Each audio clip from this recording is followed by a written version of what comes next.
Well, for a broader view on those discussions of the next five-year plan, I spoke to William Lee. He's the chief economist at the Milken Institute.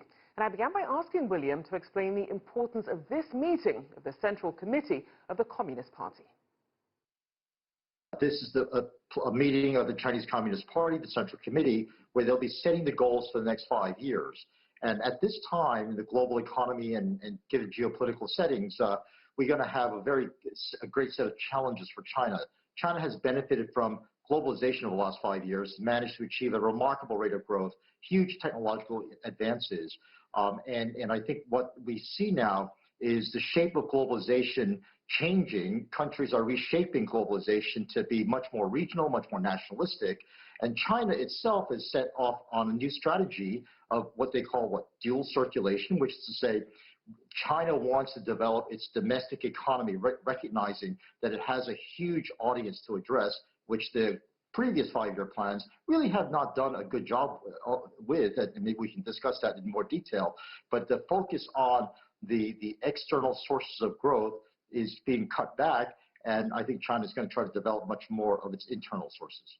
So let's break down a few of those things. You talked about dual circulation, which is a development pattern, especially amid the global current pandemic. How do you see that developing in terms of the five-year plan and China's longer-term plans?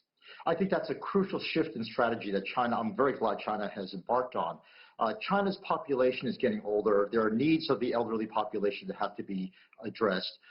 Pretty soon, we're going to have less than 1.8 people supporting every older person, and by the year 2025, there are going to be over 300 million people over 60. So the social program for China has got to be one of enforcing and reinforcing its social safety net to reassure households that the young people coming onto the job market will have a good job, a high income producing job, so that there can be enough income and GDP generated by a shrinking population to support an ever-growing elderly population. And by the way, this is not just China's problem. This is a worldwide problem, and it's a problem that is very prominent in Asia. But China in particular is very quickly approaching that period where a smaller and smaller share of the population will have to support a larger and larger share of retired elderly people.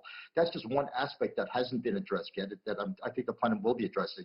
The other aspect is how to shift its technological revolution in a way that services its domestic needs much more than just exporting goods and services to the rest of the world. Now, obviously, the global pandemic wasn't something that any economy had factored in when it was making its plans. So as we look at China's next five-year plan, as well as the vision and targets for the next 15 years, what do you see featuring the most heavily in their strategy, given this? I think one of the biggest emphasis that China is trying to tell the rest of the world about is how it's trying to promote clean technologies and technologies that are much more friendly toward the development of high value-added services. That's the road to growth and prosperity that the West has embarked on for several decades now, and I think China wants to join in on those activities. So let's address clean energy, for example. Right now, China uses coal to produce over 58% of its energy needs, and I think going forward, the emphasis on wind and solar is going to be a very important part of China's strategy. But let's face it, the sun only shines during the day, and it's very hard to store that power. And I think that's where China's new technologies will have to emphasize the development of storage technologies, the emphasizing of a more diversified, cleaner set of power generating facilities. As I said, the dependence on coal is the Achilles heel of China's clean energy strategy. Now, as we know, China did not set an annual growth target, but as we look at the previous five-year growth target, we saw that that was about above 6.5%. Can we expect more detail in terms of a growth target for the five-year plan?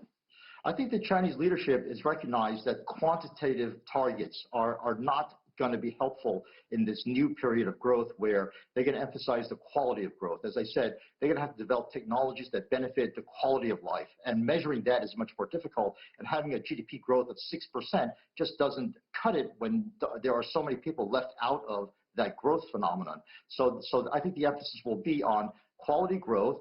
Given the shrinking size of its young population, China's population growth itself will be a limit on its growth. So my own guess is that the targets that will be set will be somewhere in the more realistic 5 to 5.5% range going forward. But the numerical target isn't the important one. It's the quality of output, the mix of output that comes out, much more service-oriented, much more toward housing reform, more toward revising urbanization trends so that it emphasizes the creation of cities where people actually live as opposed to just infrastructure developments where roads go to nowhere.